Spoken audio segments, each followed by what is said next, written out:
So I think we have the benefit of working with many, many members and watching what they've done with AI in the last 12 months. There's been what we've definitely seen is a shift from initial intrigue, sort of building on the buzz of artificial intelligence, to then an awareness of perhaps some of the pitfalls or risks that it brings. So, as a sector, we are, for various reasons, I think, quite relatively risk averse.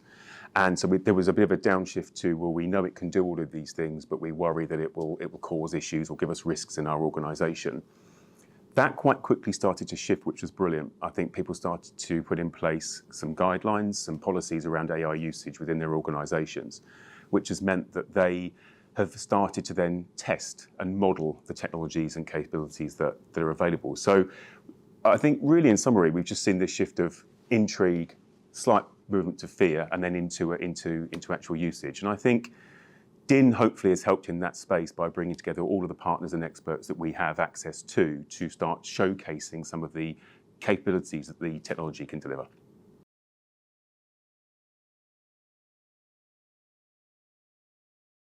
So this is a hot topic that we're having many conversations about. I think there is obviously, again, I'll use that word slight fear from many individuals that AI is going to take over the world and will remove people's roles.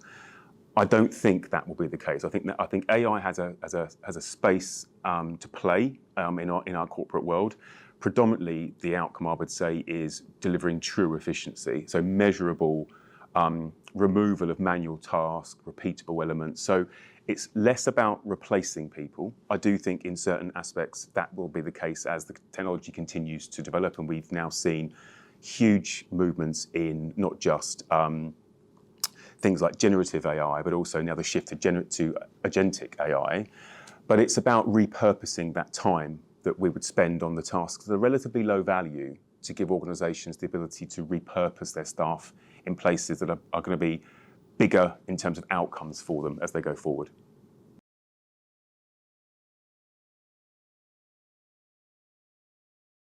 I would say if we think of it in relation to AI, this has been a real shift from initially the focus on the tech, the focus on what the technology can do, really understanding how it works, to it's been something probably that we've worked quite closely on this year. There was the bringing together of our people and culture channel. So in our event that we ran this year, we really focused a lot on looking at robotics. That was the theme of that particular event. But as we start to think about how AI is adopted within organisations, the biggest shift has been people understanding it's so much more about the people and the cultural element, and understanding how AI can be really efficiently and effectively adopted into an organisation, and less about what the technology can do. So I think it's not being led by the tech, it's understanding what the organisation needs, bringing the people along that journey, and including just the real fundamentals of change management.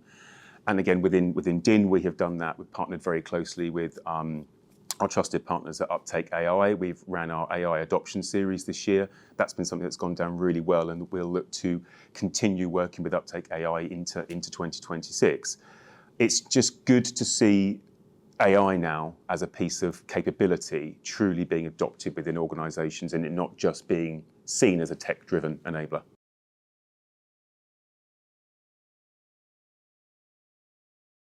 It's not very interesting, it's not particularly sexy, but I would say really focusing on the quality of your data. We've had a lot of conversations this year about this, and understanding AI ultimately is using data, it's using algorithms.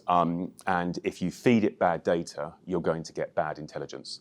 So really a strong focus is thinking about what are those bedrocks, what are those foundations that you need to put in place to really effectively implement AI, and they would all be around data management, data governance, and don't necessarily think you have to start with all perfect data from day one. Just make sure that you focus the AI in the right areas where you've got good data, but ensure that you've got in lockstep those plans to consistently manage and improve data as you continue to use AI.